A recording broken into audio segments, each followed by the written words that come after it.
Shut up, you listen to my monkey mouth. There's a companion when you got pun on the canoa route. Hopped in a portal and got in a fight. Elias knocked him out. Bow, Naruto fighting style. Bow, UFC he tapped out. Bow, we win, we get crowned. Monkey mouth, monkey mouth, monkey mouth, monkey mouth. What's up, Armchair Army? This is Joshua with Armchair MMA, back again with our 14th iteration. On this episode, we're going to be doing a UFC 277 preview. We're also going to talk about the fight cards that happened between UFC 276 and 277. But cheers to us, guys. Now, this card, 277, is in Dallas. I'm actually going to be going to it.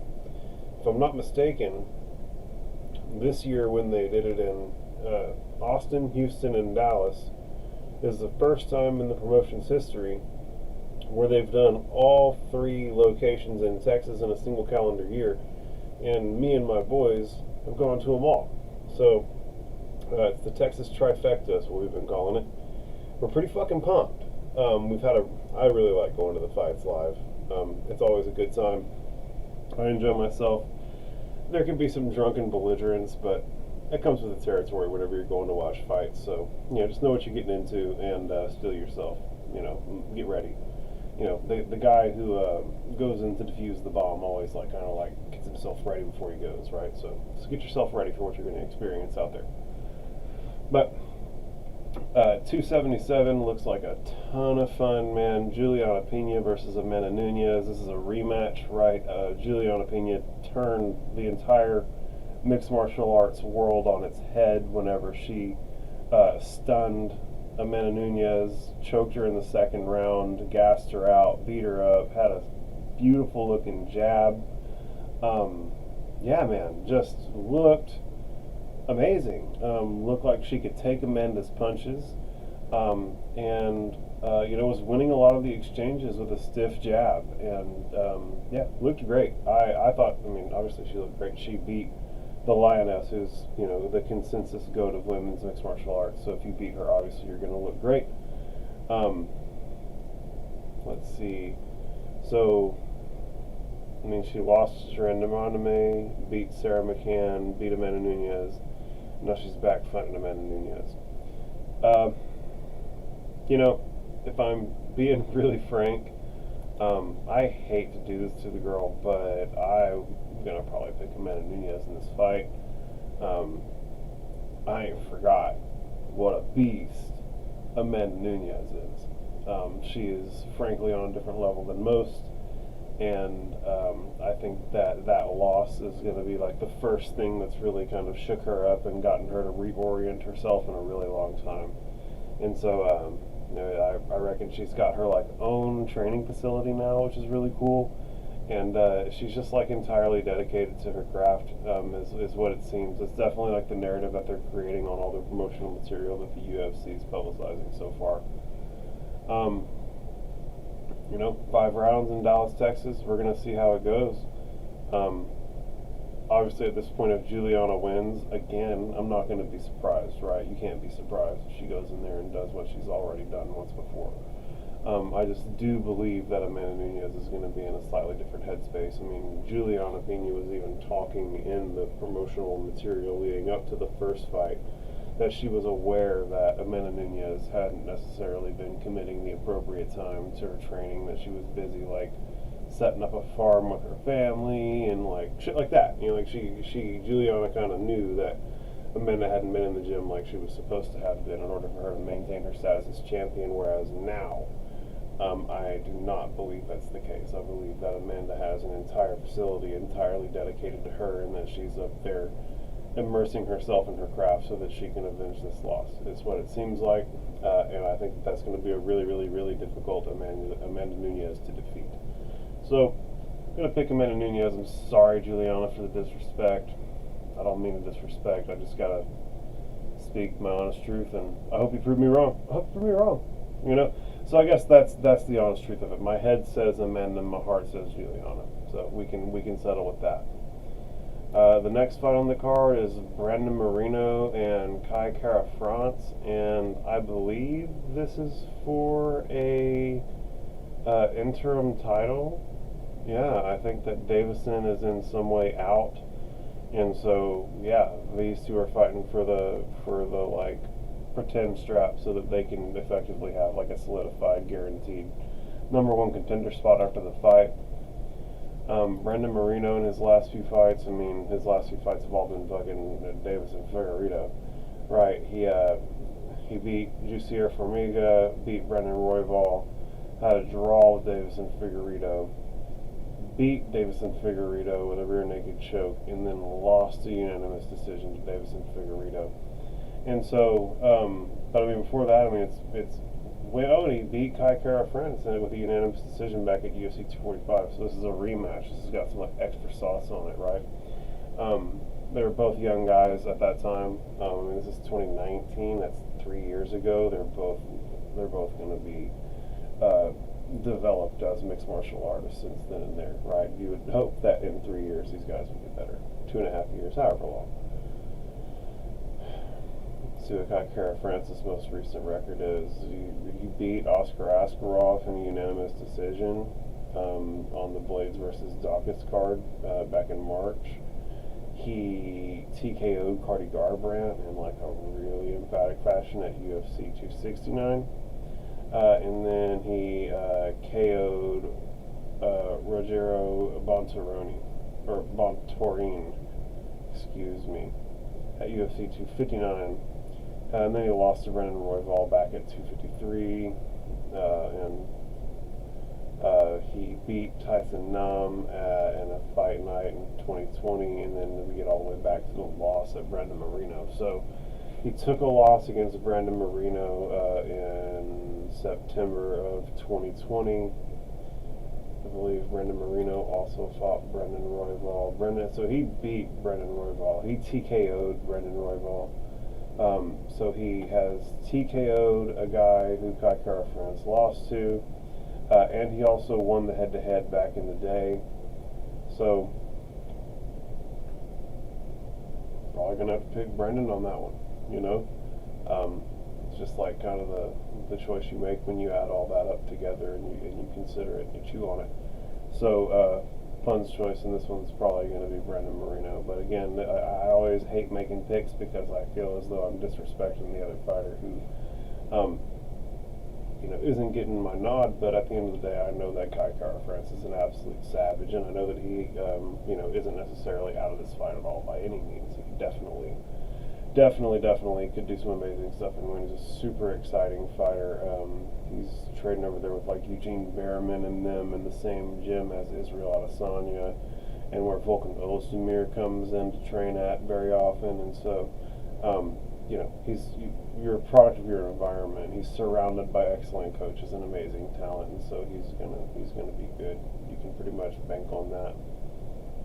See what the next fight is. Okay, so we have Derek Lewis versus Sergey Pavlovich. And I don't know if I necessarily really like this fight for Derek. I know that Sergey is, the man's only got one loss. He's 3-1 in the UFC. He lost back in 2018 to Alistair Overeem. He then KO'd Marcelo Golm and TKO'd Maurice Green. Those guys are both good, but neither of them are like the over the top talent. They're not like the guys that are gonna punch his way into the title contender spot at all. But he did knock TKO Shamil Abdurakhimov, which is a much more impressive win and a step up in competition. And that's why he's getting Derek Lewis now. And so the thing is that he's got lots of punch and power, right? Almost all of his wins outside of the UFC have been KOs and TKOs. And so he's a big puncher. And he's only lost to Alistair Overeem, who is a legend. There's never any shame in losing to Alistair Overeem. I'm not really prepared to hold that against him too much. And it's in Texas. I know that it seems like Derek has a hard time performing in front of the hometown crowd, which again, Derek's from Houston. It isn't necessarily his home crowd, so he may not be feeling that pressure as much, but it seems like Derek does not bide well with lots and lots of pressure, and it seems like he gives himself lots of extra pressure anytime he's fighting in front of the hometown crowd. I actually wish they quit doing it to him. He's spoken pretty frankly about how the added pressure of fighting in front of a home crowd kind of gives him trouble.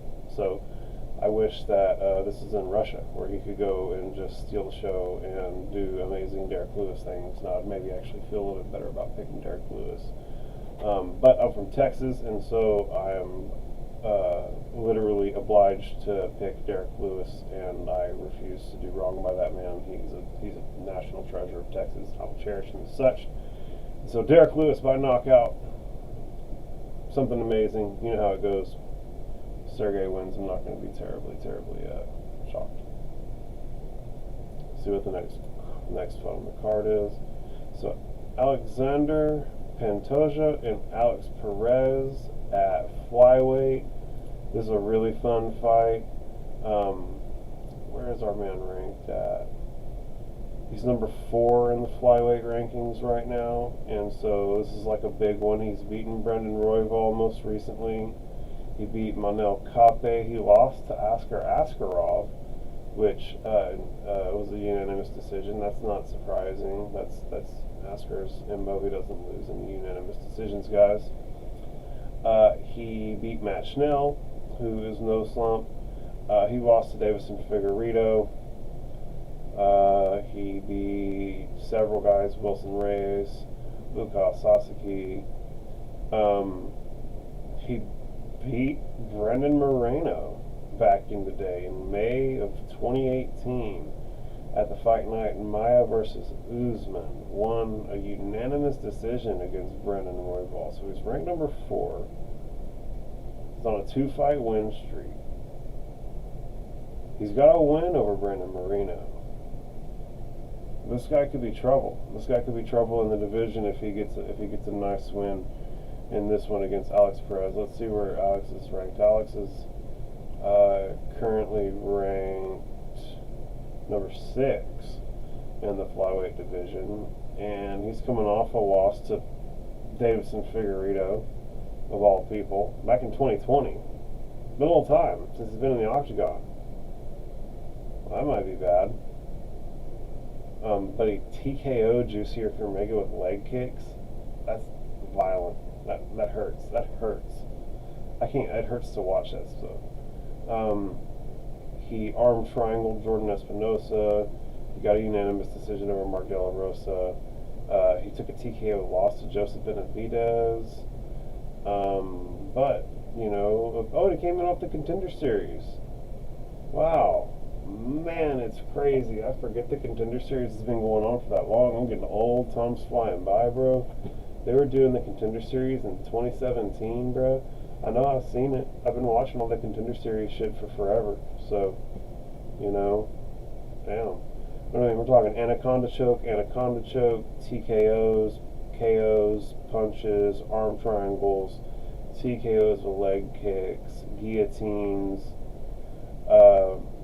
So guillotines, anacondas, arm triangles. So it seems like he really likes the chokes and the like blood chokes. It's been a little while since he fought. The last time he fought, he lost to Davison Figueiredo, which is top level competition. But there's no telling how this gentleman's going to act. So he's lower ranked. It's been longer since he fought. Homie's on a 2-fight win streak. Been fighting recently. This guy's on a 1-fight skid. Hasn't fought since November 21st of 2020. I am going to have to probably go with Alexander Pantoja. But these guys are both explosive, fun guys at flyweight. It could go anyway. There's really no telling. And so then we have Magomed Ankalaev and Anthony Smith. This is a fun fight at light heavyweight. You know, Magomed can be kind of boring. I mean, we're talking 3 straight unanimous decisions in a row against Nikita Krylov, Volkan Ozdemir, and Thiago Santos. So it's like all UDs. But he's got, he's got a head kick knockout over Ion Cutelaba, and I think that was the one where Ion tried to say that he was faking it and was trying to bait him in, and so they gave him an immediate rematch, and then he actually KO'd him, not even a TKO. But wow, I mean, this guy is 1, 2, 3, 4, 5, 6, 7, 8-1 in the UFC, and his one loss is against Paul Craig.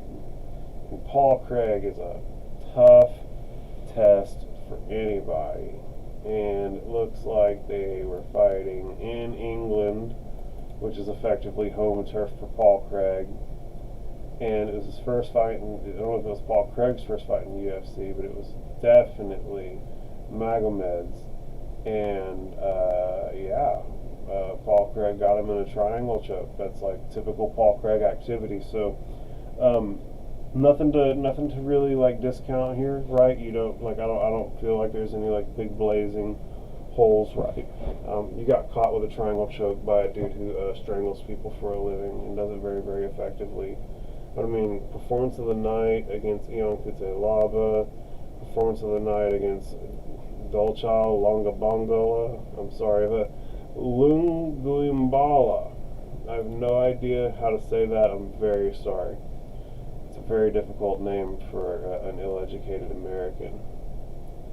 But another performance of the night against Marcin Pachinho. So, it's like you never know what you're going to get. He's got 3 performance of the nights and 3 warring unanimous decisions. So, he's going to do what he needs to win, and if he can make it exciting, he's going to. Anthony Smith is a well-seasoned veteran, so I doubt that he's going to give him very much. I mean, right now, what's our man ranked at here? Right now, Anthony Smith is ranked number 5 in the light heavyweight rankings, so it's a big step up for him. He's got 3 straight wins, a submission, a TKO due to doctor stoppage, and a rear naked choke. So a triangle choke, a rear naked choke, and a doctor stoppage TKO. He lost to Alexander Rekic, who is a beast on the come up. He lost to Glover, who's literally the fucking champ, was the champ up until Yuri Prochazka beat him.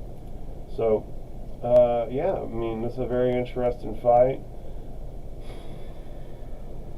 Had to pick it. I'm going to pick Magomed Ankalaev. I feel like he's on the come up right now, big time on the come up. I feel like he fights really smart, even if it comes out boring, and I think that he's going to do exactly what he needs to do in a cold, mechanical way to win a mixed martial arts contest against Anthony Smith. If it turns into a dogfight brawl and it's a fight, not a mixed martial arts contest, Anthony Smith's gonna whoop that ass. Anthony Smith's got big power, he's scrappy with his chokes and stuff, but I feel like Magomed's one of those guys who's got that ridiculous discipline, who's gonna do exactly what he needs to in an egoless way and not get caught in something that he doesn't need to. And I think that the fight with the Bear Jew probably gave him a big wake-up call. I can't just do what I want. These guys have skill sets where they can win right now. I don't think that he's going to make the same mistakes he did against the Bear Jew back in the day, and that's going to be why he wins. So, sorry, Anthony Smith, you're my boy, big fan. Hope you prove me wrong. That's a fact.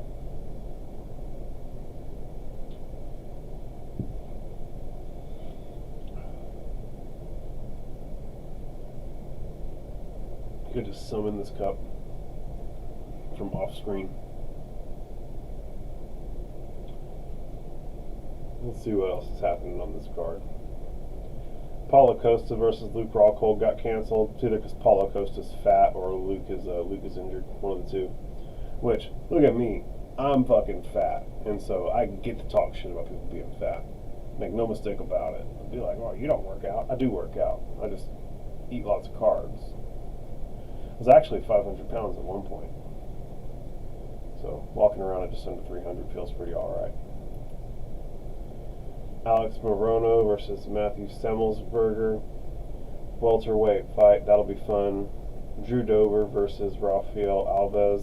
Drew Dober's been a lot of fun on his last couple fights. And so it's going to be a fun fight. Dontel Mays versus Hamdi Abouabhab. I am unfamiliar. He's 5-0. Doesn't have a picture up, so sorry. I don't know him. Jakar Close versus Rafa Garcia. I mean, this is a good fight. Jakar Close is really, really good, and I'm happy to see him fighting. I hate that he's on the prelims, but, go him. I mean, there's some early prelims, but nothing that I really want to talk about. And that's effectively the preview for 277. We are going to talk about some other cards real quick, but one bit of news that I want to talk about is that Nate Diaz is finally booked, and it's an assassination attempt, as Dan Hardy put it. They're putting him in there against Chimaev, who is like young, hungry beast, skill set that doesn't necessarily line up in a friendly way for Nate. It's just not a friendly matchup. And definitely seems like they're trying to set Chimaev up, right? Like they're trying to give Chimaev a fight with a big start they think he can win so that he can go on and do big things and be a cash cow for the UFC. And they're just going to throw Nate to the meat grinder and bucket. Whatever happens to him after happens, whatever. They don't really give a shit. They know he wants out. And so it definitely seems like maybe not the most pleasant thing. But knowing how Nate is typically operated, Nate's definitely of the mind that he's going to whoop that ass and that he's going to steal all that thunder, right? Like, if he wins, he's going to blow the fucking roof off the world, just like he did when he beat Conor.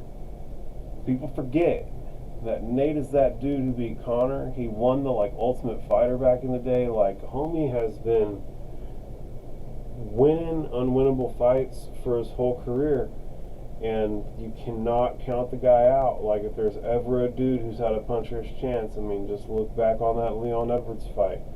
Leon won the fight, dude. He won every round of the fight, probably even won the 5th round. The only thing that anyone remembers is that Nate Diaz stung him in the 5th round and had him. And that's what people love about Nate Diaz, man, is that if it's no holds barred, fight to infinity, fight to the death, you're good. Nate's going to get you. Nate's going to get you, and everyone knows that. And so he's like a Terminator, man. But again, I don't think that the Chimaev matchup is necessarily very friendly. I don't think it's going to necessarily go his way. My head picks Chimaev, my heart picks Nate. Either way, it's going to be good for the UFC. They're going to get lots of money. Alright, so switching on over to the Blades versus Aspen. Yeah, is that the most recent set of fights? Yes, Blades versus Aspinall. Here we are. So, let's get back to Blades versus Aspinall. This was a fun card. Really, really fun card, man. England turned out. Those guys really love the sport. Therefore, I really love them. Gang, gang. We're all here under the mixed martial arts umbrella. And I'm glad that that whole entire country is being friendly to the sport as a whole. The main event, man, crazy. It seems like several main events here recently have kind of gone this way. But Curtis Blades got a first round TKO in 15 seconds. Tom Aspinall threw a leg kick. It seemed to land effectively, but it seemed like he was a little off balance. Maybe he was a little too far forward, and he was like he was falling backwards. And whenever he put his foot back down to kind of catch himself, it blew something in his knee. I did a little reading before I recorded the podcast and tried to see if I could find anything on what exactly happened, and there still aren't any official reports that I was able to put my hands on in terms of what happened to Tom Aspinall's knee. But what I do know happened to it is that he fucked it up and he couldn't continue fighting, and Curtis Blades got the win in front of Tom Aspinall's home crowd. And man, you know, the risk-reward benefit on leg kicks, I don't know if it's there. I mean, Anderson Silva turned his leg into spaghetti. Chris Weidman turned his leg into spaghetti. Tom Aspinall just blew his knee up like a fucking grenade went off in there. Yeah, man, the leg kicks are rough. I mean, Derek Lewis, I ain't never thrown a leg kick ever again after he saw what happened to Chris Weidman. And so, it's rough, man. Like, guys are legit taking, like, career-delaying / career-ending injuries over these fucking leg kicks. And it's typically the guys delivering the leg kicks that are taking the worst injuries. I've never seen someone take a leg kick and they just snap their shit, except Conor McGregor. Maybe some fanboys upset about that, but he got kicked and his leg snapped. I don't know what the fuck to tell you. Sorry. Fucker should have ate his wheeze with extra calcium milk. But Curtis Blades, on a tear, man, got a unanimous decision over Jairzinho Rosenstring, TKO'd Chris Dawkins, TKO'd Tom Aspinall, lost to Derek Lewis, but then had 4 wins in a row, and then right then had a loss to Francis, and then had 6 wins in a row, and then lost to Francis before that. And so, I mean, come on, dude. His first fight in the UFC was against Francis Ngannou, and it was a doctor stoppage. What a motherfucking welcome fight to the UFC, my dude. And then to win 6 in a row, and then just to lose to Francis again, and then win 4 more. Homie won 10 fights in a row to people who weren't named Francis Ngannou until he ran into Derek Lewis. And then he's won 3 straight more. And so the guy's great. I mean, what he did to Alistair Overeem with them elbows was some of the most vicious shit I've ever seen in my life. So he's a threat, man. But I mean, the guys in front of him are Derek Lewis and Francis Ngannou, guys who have both knocked him out. Francis has taken him out twice, and Derek. I love what Curtis Blades had to say whenever they asked who hit harder, Francis Ngannou or Derek Lewis, and he said that he was coherent the entire time after getting punched by Francis Ngannou, but when he got hit by Derek Lewis, he woke up in an ambulance, and so he knows who hits harder, and I think that you can kind of reach the conclusion on your own based on what he just said. And so, I don't know, I'm just a big Derek Lewis Lone Star State jock rider, so anytime I get to hear that he punches harder than Francis Ngannou, I'm going to be like, oh, my pussy's juicy. But let's see what's up with Tom Aspinall real quick. I mean, so dude's on a tear, right? I mean, 1, 2, 3, 4, 5 straight wins in the UFC. TKO'd Jake Collier, TKO'd Alan Boudreaux, submitted Andrei Arlovsky, TKO'd Sergey Spivak, submitted Alexander Volkov, and then blew his knee out against Curtis Blades. So he's currently ranked number 6. He's got to recover his knee. He's going to come back and he's going to have to fight somebody. I mean, there are guys like Tai Tuivasa, rematch with Curtis Blades. Chris Dawkins fights, but Chris Dawkins has taken a couple L's. But if Sergey Pavlovich wins against Derek Lewis, that could be a fun fight. But I mean, we're gonna see how long it takes. I mean, the guy might never fight again. You know, when it comes to this knee shit, he might have just blew everything out, and that might be the last we ever see of him. I really hope it's not the case. He's my guy. I'm a big jock rider. I have him marked down as a future champion. So that's not what I'm hoping for. I'm just speaking frankly on the severity of the situation. I really, really hope he comes back, and I really, really hope to see him with gold wrapped around his waist at some point. Jack Hermanson won a unanimous decision against Chris Curtis. It was really one-sided the entire time. It was a very atypical performance out of Jack Hermanson, right? Granted, he'd been training for a Darren Till fight, and Darren Till had to step out, and Chris Curtis stepped in on short notice, and good on him. But typically, Jack Hermanson's like a guy who like comes forward, goes through you, body work, high guard, straight punches down the middle, push you up against the cage, beat you up, throw you on the ground, like just always all over you, always smothering you. And he was like backing up and counterpunching this whole fight, which was definitely not what I was expecting. I don't think it was what Chris Curtis was expecting either. And you could tell that Chris Curtis was like very visibly frustrated with the situation. It's like flipping off Jack Hermanson and stuff. And not necessarily like that, but I do understand the frustration when you're fighting a guy who's just like laying you the entire time. But Jack Hermanson, let's see what he's been up to. I mean, he's kind of salty, man. He just won against Chris Curtis, but he had lost against Sean Strickland in a split decision. He beat Edmund Shabazian back in May of 2021. He lost to Marvin Vettori back in December of 2020. He beat Kelvin Gastelum and before that in July of the same year, and he lost to Jared Cannonier. But before that, he had 4 wins in a row. But I mean, so he's lost to Jared Cannonier, beat Kelvin Gastelum, lost to Marvin Vettori, beat Evan Shamazian, lost Sean Strickland. I mean, there's no one in that list who isn't in the top 5 that he just lost to. Sean Strickland was number 4. I think he may have dropped out of the top 5 after getting knocked out, starched by Alex Bahia. But he was definitely in the top 5 for a minute. Marvin Vettori's like a top 3 guy, maybe, I don't know the exact rankings, I'm not going to look it up. And Jared Cannonier, I mean, just lost to the champion. So these are all guys who have challenged for the belt. Jared challenged for the belt, and Marvin challenged for the belt, and Sean just lost in a title eliminator fight. And so it's not like these guys are scrubs. And he's not going anywhere. Still salty. He's up at the top of the rankings right now. Where's he ranked right now? He's doesn't say right here. Let's check the other spot.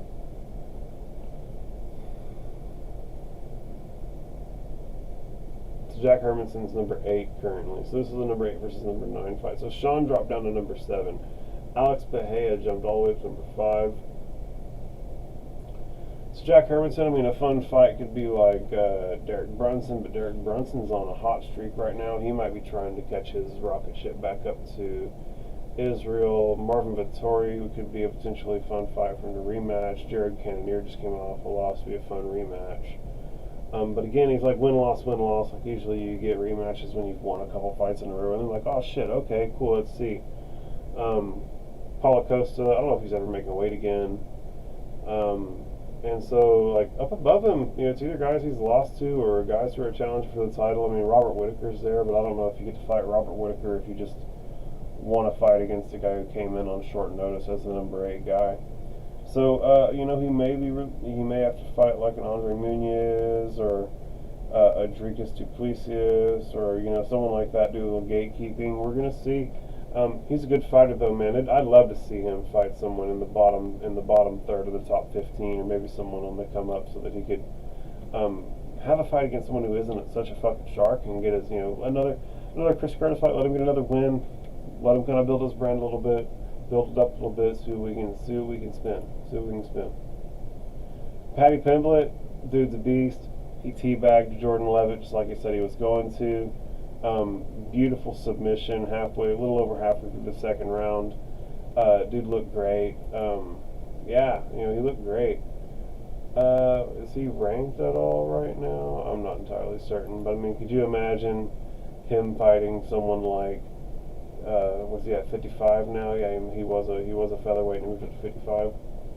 I mean, could you imagine him fighting like an Islam Makhachev? I just don't think that he's got that level of core strength to bang with the biggest guys in this division. But I mean, I might be wrong.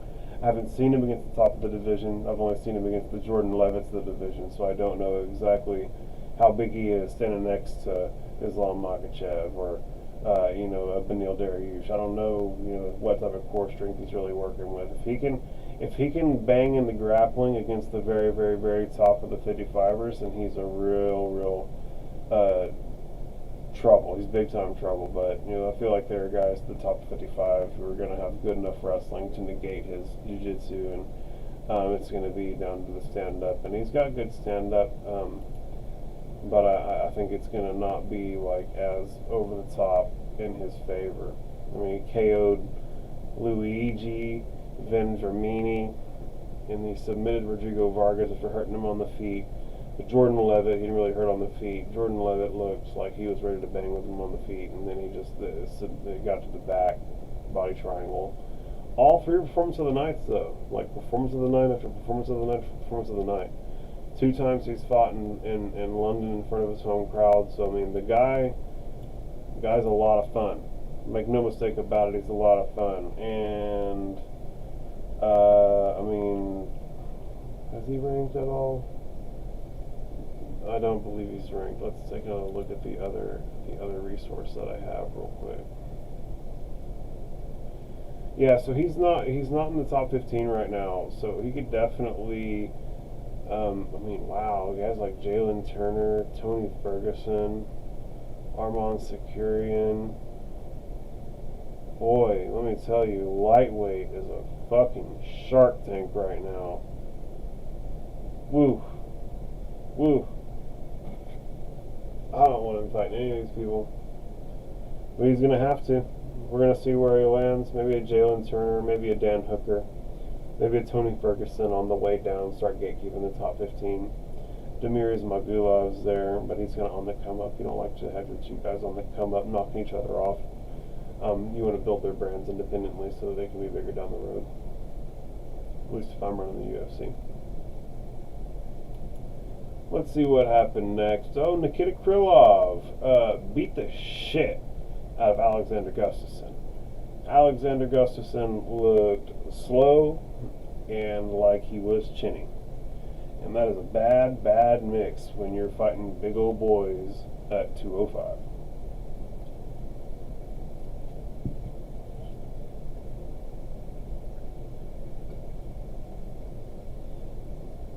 DC, I think, said it best. It's time to hang those gloves up, man. Road miles. Too many miles. Next was... Oh, well, let's look at what's next for Nikita Krylov. Is Nikita ranked at all?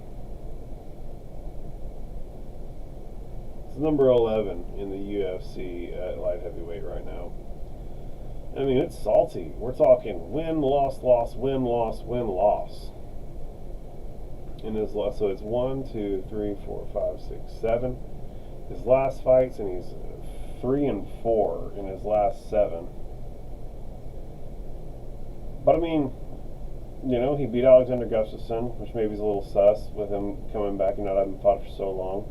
But he lost to Paul Craig, who just lost to Volkan Ozdemir, so that gives you a little bit of perspective on how good Paul Craig is. Paul Craig's good, but up here at the top, he's, middle of the pack at the very top. He lost to Magomed Ankalaev. There's nothing to scoff at about that. Magomed's a beast. He beat Johnny Walker, which is fun. He lost to Glover, who's was just the champ. Like before Glover was the champ, I might have shit on him for that one. Like, you lost to old man Glover. Like, no, man, Glover's a fucking tank, and it is what it is. He beat Ovid St. Preux, and he lost to Jan Blachowicz. So, I mean, he lost to 2 guys who held the belt, and then he lost to 2 of, the top competitors right now. He managed to send an up-and-comer Johnny Walker packing. He managed to send a vet OSP packing, and he managed to send a vet Alexander Gustafsson packing. So, we're going to see what happens next, man. I mean, he's number 11. He's a light heavyweight. There's people like Ryan Spann, Jamal Hill, Volkan Ozdemir, Dustin Jacoby, Jimmy Crute. These are all potentially fun fights for him. So we'll see what they wind up deciding to do. Next is Molly McCann, who got a first round TKO over Hannah Goldie. It was exceptional. There was a moment where like they were kind of boxing and Hannah was backing up and Molly kind of like pushed her into the cage and timed Hannah bouncing off the cage and threw a spinning elbow at her, and it really hurt her, and then she just swarmed her, hit her with several big shots. I think it was a left down the middle that wound up really dropping her, with left hook, something like that. Something short and tight is the bottom line. And Molly's so much fun, dude. She hopped out of the cage, ran around, jumped into Prezzy's arms, was cage side and in the cage whenever Patty won. Molly Meatball. Come on, dude. You're fun. You're a fun character. She's a really fun girl. I bet she's a fucking hoot to have a pint with. Fucking call me. Whatever. Light heavyweight, there was Volkan Ozdemir beat Paul Craig, as we had mentioned earlier. Let's see if there's anything on the preliminary card I want to talk about. Mark DeCasey beat Damir Hezevich, which Mark is at a new gym here in his last couple fights, and he's like wrestling, and like he's super athletic, super strong, and so he's able to do it very effectively. And then once he like kind of wears guys out and they get into these stand-up exchanges, he's Mark DeCasey. He's a fucking badass. So like he's looking great in the stand-up, and he's getting. And the difference between him and the guys he's fighting looks greater because he's zapping their energy whenever he wrestles them first for a little while. So, really, really proud of Mark. He's got obviously got a really good team behind him. He's being smart and mixing up all the tools that he has in his toolbox effectively to get to wins. Really, really happy for him to see him moving in the right way. Marcon Amirkhani lost TKO to Jonathan Pierce. Good on Jonathan Pierce. I was pulling for Marcon. Fun fighter, but it's Jonathan Pierce's time. He's on the come up. It's that simple. Alright. I reckon that's enough on that one. The next one is going to be Ortega versus Rodriguez. Let's see if I can find that one. Here we go. Ortega versus Rodriguez. And again, remember literally just the literal last card that we were just talking about with Blades versus Aspinall, how Aspinall blew his knee apart in 15 seconds into the first round. Brian Ortega ripped his shoulder apart 4 minutes into their fight. With Yair Rodriguez, Yair was like going for an arm bar, and Brian Ortega went to yank his arm out, and it just popped it out of socket or something. And he was in a lot of pain. Immediately fell back holding it, wincing it. Yair immediately recognized it and didn't continue fighting like a solid sportsman. And they called the fight immediately, right then and there. And I know that Brian has had surgery on that shoulder a couple times. And I think that he even said that he's fearful that he may have to get a third surgery on that shoulder. And so that's rough. You hate to hear that. It's a tough sport, man. You have a guy in Yair Rodriguez literally trying to rip your arm off, and you tried to yank it out of there and hurt yourself, man. And that's mixed martial arts. It's tough. It's a tough sport. I really sincerely hope for a speedy recovery for Brian Ortega. I mean, he's at the tip of the spear. He's ranked number 3, right? At the tip of the spear. But I mean, he's salty, right? Lost to Yair, lost to Volkan Ozdemir, won against Chan Sang Jung, lost to Max Holloway, and then it's like all wins after that, right? But like up here at the top, it's kind of salty. Got TKO'd against Max Holloway, hurt him so bad that the doctor had to stop it. Won a unanimous decision against Chan Sang Jung, but I mean, we saw what Alexander Volkanovski did to Chan Sang Jung. I think that Chan Sang Jung's a little old school, and is just getting passed up by the new breed. But then lost to Alexander Volkanovski, so there's no shame in losing to Max or Alexander Volkanovski at all. And then the loss to Yair Rodriguez, TKO, doctor stoppage, shoulder injury. I'm not prepared to really hold it against him. I mean, you can't just keep getting injured, right? Like, if this fucking happens in his next fight again, then it's like, bruh, this can't keep happening. You gotta look after your health, right? You can't just be 60 and not be able to use your right arm anymore because you keep blowing it apart doing mixed martial arts. I want better for him. What was the next fight that happened? Michelle Waterson lost to Amanda Lemos in the second round. About 2 minutes in, she got submitted. I'm always pulling for the karate hottie. You know, she's a fucking bombshell mega dime piece. So I believe that she used to be a ring girl. Like, she's got a fun story, man. But lost via guillotine choke to Amanda Lemos. Amanda Lemos is 1